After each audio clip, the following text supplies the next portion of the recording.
Rajasthan Royals के संजू सैमसन इस समय चर्चाओं में है, क्योंकि जिस तरह से राजस्थान रॉयल्स उनके बदले बहुत ही बड़ा ट्रेड करने वाली है।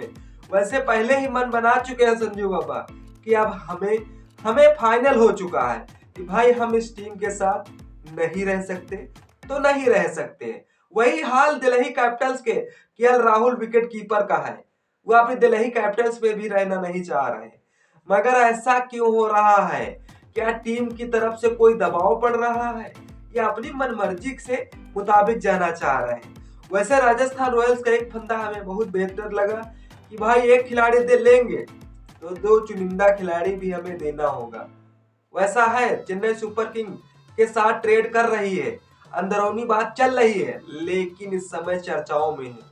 भाई रविंद्र जडेजा की डिमांड रख दी है और जिस तरह से सैम करन की डिमांड रख दी है, मतलब संजू सैमसन जो मैं मानता हूं बल्लेबाजी भी कर सकते हैं, विकेट कीपिंग भी कर सकते हैं, कप्तानी भी कर सकते हैं, लेकिन उनके लिए इतने बड़े खिलाड़ी चेन्नई सुपर किंग के देने के लिए क्या जिस तरह से उत्सुक है या फिर संजू सैमसन की जिस तरह से लेने के लिए प्रयास कर रही है?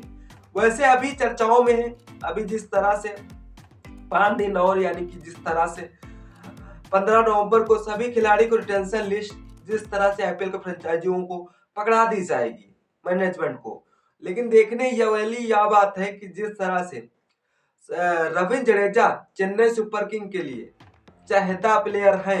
हाँ वैसे रविंद्र जडेजा भी जिस तरह से पहले राजस्थान रॉयल्स से ही शुरुआत किए थे आईपीएल की, लेकिन वह जब जब से चेन्नई सुपर किंग में चले गए तब से वह जिस तरह से चेन्नई सुपर किंग के लिए ही खेल रहे हैं और तीसरी टीम भी नहीं देखी है, ना मुड़कर देखा है।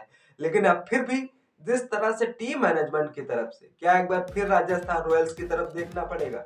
हाँ देखने वाली बात है। रविंद्र जडेजा की उम्र 36 साल हो गई है और दूसरी तरफ जिस तरह से अब रविंद्र जडेजा नहीं चाहेंगे कि भाई जिस तरह से यही टीम से यही जर्सी में रिटायरमेंट लिया जाए, लेकिन जब टीम मैनेजमेंट का फैसला होगा तब आप क्या कर सकते हो? आपके पास कोई भी चांस नहीं रहेगा। हाँ इस समय केएल राहुल की चर्चाओं में ले लेते हैं। केएल राहुल जिस तरह से दिल्ली कैपिटल्स में तो नहीं रहना चाह रहे हैं, हाँ वो भी अपनी टीम छोड़ना चाह रहे हैं। दिल्ली कैपिटल्स जिस तरह से अब उनके पर कौन सी टीमें डोरा डाल रही हैं, वैसे डोरा डालने वाली टीमें जैसा कि कोलकाता के नाइट राइडर्स बहुत ही डोरा डालने चाल है।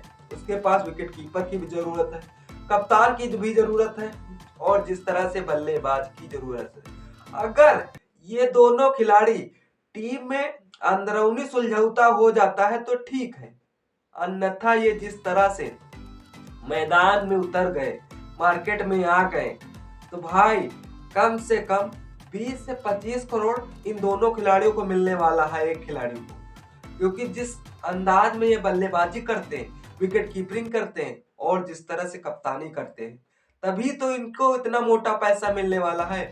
अगर अंदरूनी डील हो गई तो कोई बात नहीं, अगर ये खुल के जिस तरह से रिटेंशन में आते हैं, मेगा एक्शन में, मिनी मेगा एक्शन में, तो भाई कम से कम मोटा पैसा ले जाएंगे यहाँ से।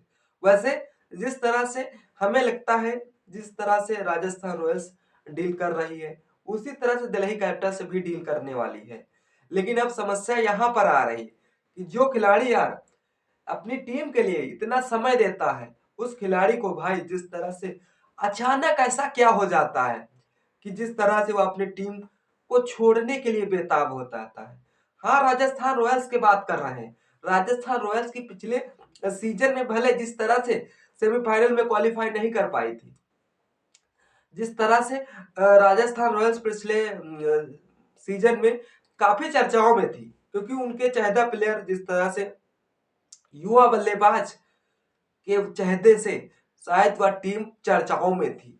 लेकिन दूसरी तरफ संजू सैमसन राजस्थान रॉयल्स को 11 साल दिए हैं भाई साहब, और 11 साल में ऐसा क्या हुआ जिस तरह से खिलाड़ी के तौर पर उन्हें कप्तानी भी दे दी जाती है 2021 में।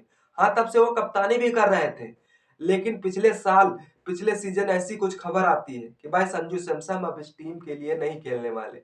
वैसे पिछले सीजन तो खेलते हुए नजर आए थे, लेकिन अब की बार कंफर्म तो हो चुका है कि भाई इस टीम के लिए तो नहीं खेलने वाले हैं। वो अगली टीम कौन सी होगी ये कमेंट करना ना भूलें। तब तक इस वीडियो का मजा लीजिए, फिर आगे मिलते हैं किसी नेक्स्ट वीडियो के साथ। तब तक के लिए जय हिंद, जय भारत।